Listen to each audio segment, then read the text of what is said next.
Hello students, welcome to the lecture series on financial management.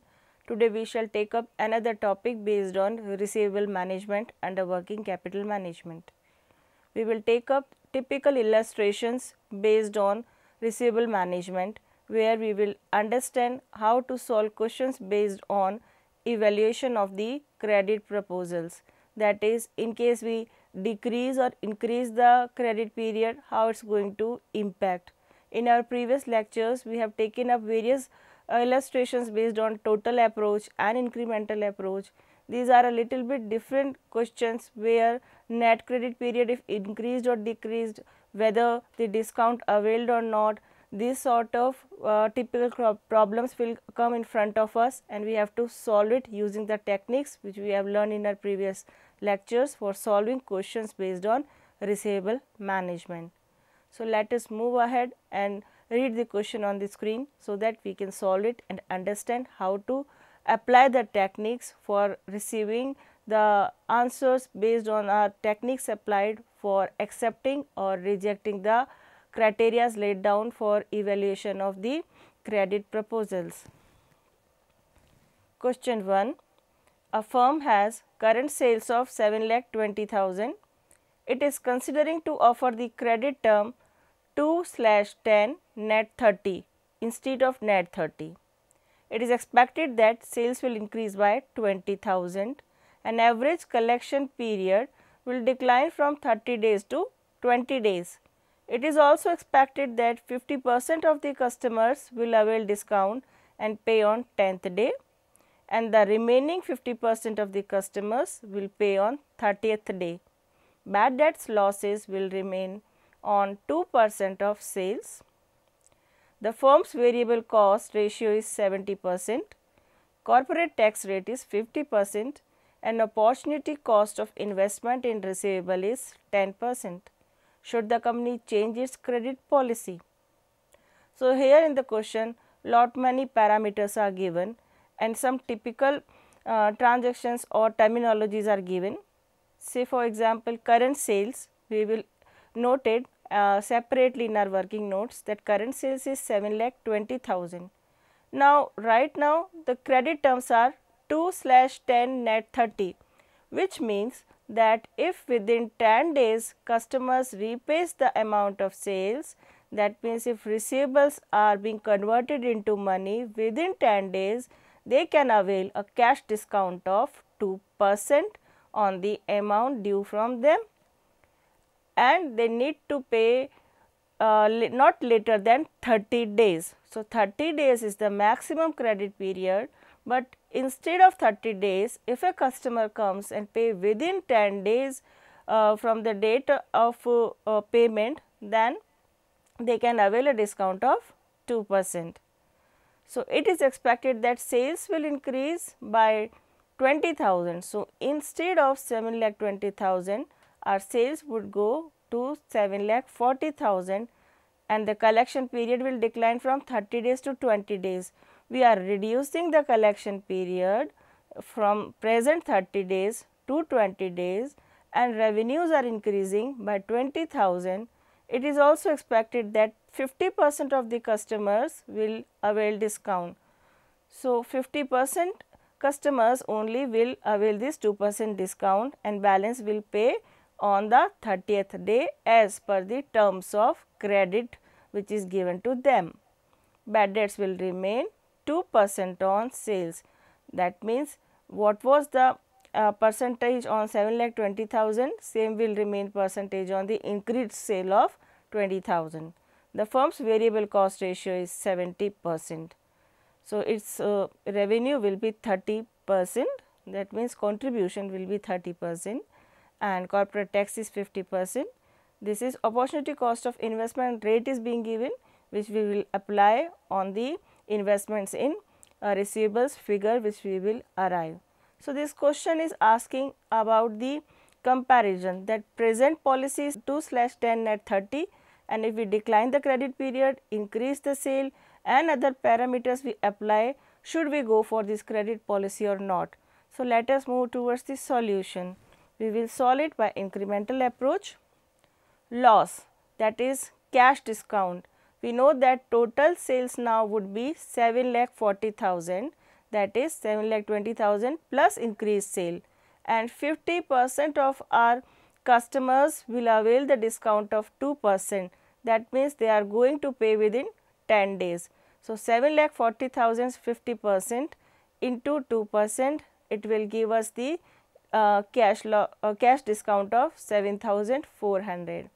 Bad debts would be additional, that is 20,000 into 2, that is 400. So, this way we are having cash discount of 7,400 and bad debts as 400. So, these are the additional cost. Reduction in investment in receivables, we have to compute it. Investment before discount, that means this 7,20,000 into 30 divided by 360. It is credit period multiplied by the total cost. Since we are not having this cost figures, we considered the sales as 7,20,000, which is our investment in debtors or receivables. So, 7,20,000 into 30 by 360 is equal to 60,000. After discount, it is 7,40,000 into reduced credit period into 20 by 360. We considered 360 days in a year under this question. So, our investments after discount is coming as 41,101, and so investment released is the difference between the two.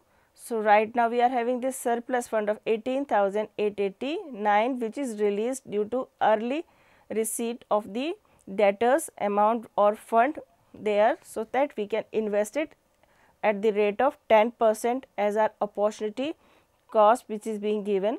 So, return on investment released is 18,889 into 10%. This rate is already being given in the question. So, it is 1889. Additional contribution on additional sales would be 20,000 into 30%. Variable cost ratio is 70%, which is given in the question. So, here we will apply the contribution ratio. We know that sales is equal to variable cost plus contribution. So, 1 minus 70%, we are getting the contribution ratio as 30%. Applying it on the additional sales, we are getting the additional contribution of 6,000. So, additional income we are getting is return on investments released, that is 1,889, additional contribution on additional sales 6,000, thus additional income amounts to 7,889. We have already computed additional cost in the forms of bad debts and cash discount, which is 7,800. So, difference between 7,889 and the total cost, that is 7,800, our net income is 89. Since it is a affirmative or positive income, so net benefit is arising out of applying the change in the credit policy. The company should change this credit policy, since there is a net benefit, although it is a marginal benefit, but considering the larger picture, the company should go for a change in credit policy. Another question we will take up and understand how tightening up of the policy results in enhancement or reduction in the net benefit. Let us take up this typical example, which is based on examination patterns in questions. An analysis of credit policy reveals that it is very loose, and as a result the firm's collection period is very long, as well as bad debt losses are built up. The firm therefore is thinking to tightening up its credit standards by shortening credit period from 45 days to 30 days. The expected result of this policy would be to reduce sales from 6 lakhs to 5 lakhs and bad debts losses from 4% to 2%, collection expenses from 2% to 1% of the total sales. The firm's variable cost ratio is 80%, tax rate is 40%, and after tax cost of fund is 12%. Such credit standards be tightening up. So, we are having here a question that can we tighten up the credit standards, because here the question says that you need to reduce credit period from 45 days to 30 days. Resultantly, many parameters will change. Our turnover will decrease from 6 lakhs to 5 lakh. Our bad debts losses will also decrease, collection cost will also decrease. So, we cannot ascertain just by looking into the figures given, we have to apply the techniques to ascertain the net benefit. So, here is a question that presently we are having loose policies where though sales is on a higher end, the cost is also on higher end. We know that under financial management we work on the principle that maximization of return should be there with minimization of the cost. Applying the same principle, we are going to solve this question to ascertain net benefit arising out of tightening up of the credit period. So, we will present our solution in a tabular format. First of all, we will find out basic parameters. How much is the loss of contribution, how much is reduction in bad debts, how much is reduction in collection charges. Then we can ascertain whether we are having net savings or not. Then we will find out how much is the reduction in investment in receivables, and have we got any savings on returns of the reduced investments so made. Thus, total savings could be ascertained. It could result in saving, it could result in loss. If our contribution has lost marginally, saving the cost won't affect our tightening up of the credit policies, but savings are more than the loss, then we can go for tightening up the policy. So, let us see the solutions. Loss of contribution. Since sales has decreased from 6 lakhs to 5 lakh, for 1 lakh rupees there is loss of contribution. We will apply the formula of contribution. We are given in the question variable cost ratio to be 80%. We know that sales is equal to variable cost plus contribution. So, if sales is 1 and variable cost is 80%, so 1 minus 80%, we have ascertained the contribution ratio to be 20%. So, applying the 20% ratio on loss of the sales, that is 1 lakh into 20%, we have got the amount of contribution which is lost, that is 20,000. Now, we will ascertain reduction in our cost. Reduction in cost will give us the savings. So, earlier bad debts were 6 lakhs into 4%, that is 24,000. Now, the sales have reduced and now the sales have reduced, and so does the percentage of bad debts, that is from 4% it has reduced to 2%. So, 5 lakh into 2, that is 10,000. So, 24,000 minus 10,000 will give us savings in bad debts to be 14,000. Reduction in collection charges. Earlier it was 6 lakhs into 2%, that is 12,000. Now, sales are 5 lakh and collection charges are 1%. So, 5 lakh into 1% is 5,000. 12,000 minus 5,000 will give us the reduction in collection charges to be 7,000. So, we can ascertain the net savings. We are having reduction in bad debts and reduction in collection period aggregating 14,000 plus 7, that is 21,000, while loss of contribution is 20,000. So, we are having the net savings as 1,000 rupees. Net savings after tax will be 1,000 minus tax amount, that is 400. We have applied 40% rate of tax as has been provided to us. So, net saving after tax is 600 rupees. This is first step of calculation. Now, we will ascertain returns on the reduced investments. Reduction in investment in receivable will be worked out. Earlier, we were having 6 lakhs into 45 days credit period divided by 360. So, it was 75,000. Now, applying this tightening up of the policies, we are having 5 lakh for 30 days divide by 360, that is 41,667.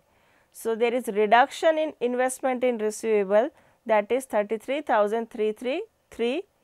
Applying the return on reduced investment 12% rate which is given to us, we can get this savings on reduced investment as 33,333 into 12%, that is 4,000. Thus, our total savings are 600 which we have computed in our first step, and saving on the reduced investments, that is 4,000. So, total saving is 4,600. In that case, the company should go for tightening up of the credit standards. So, this way we have learned and analyzed how to evaluate the credit policy proposals, whether we should go for tightening up or we should go for the liberal policies, and how to go for the enhanced period, how it is going to impact our sales and cost, and to ascertain the net benefits using the techniques of receivable management. Now, we will take up some conceptual simple question to understand how collection periods are being computed. Let us see this question. From the following information, calculate average collection period. Total sales 15 lakh, cash sales 3 lakh, sales return 1,20,000, debtors 1,35,000, bills receivable 30,000, and provision for bad debts 15,000. So, we will find out the average collection period. The formula is receivables into 360 divided by net credit sales. So, here the receivable given in the questions are debtors, bills receivable, and we will reduce bad debts out of it.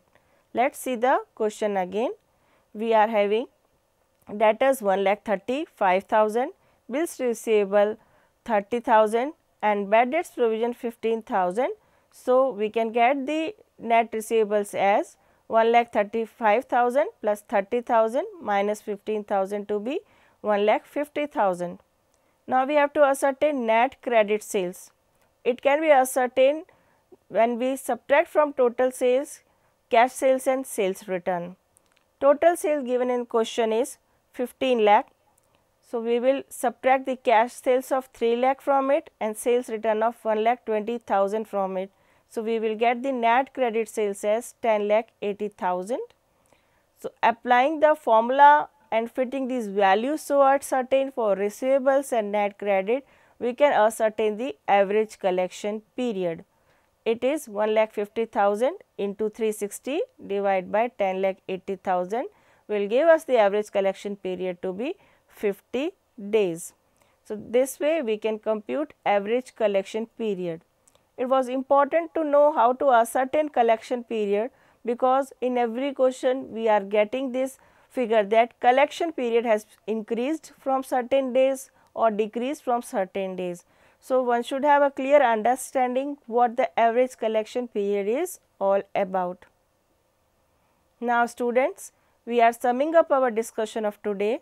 In today's lecture, we have taken up the typical examples based on receivable management, and we have learned to evaluate the credit policies for receivable management, whether we have to go for liberal policies or tightening up of the policies. We have also learned in detail about ascertainment of average collection period using the financial ratios. With this, we are ending up our discussion of today. Thank you.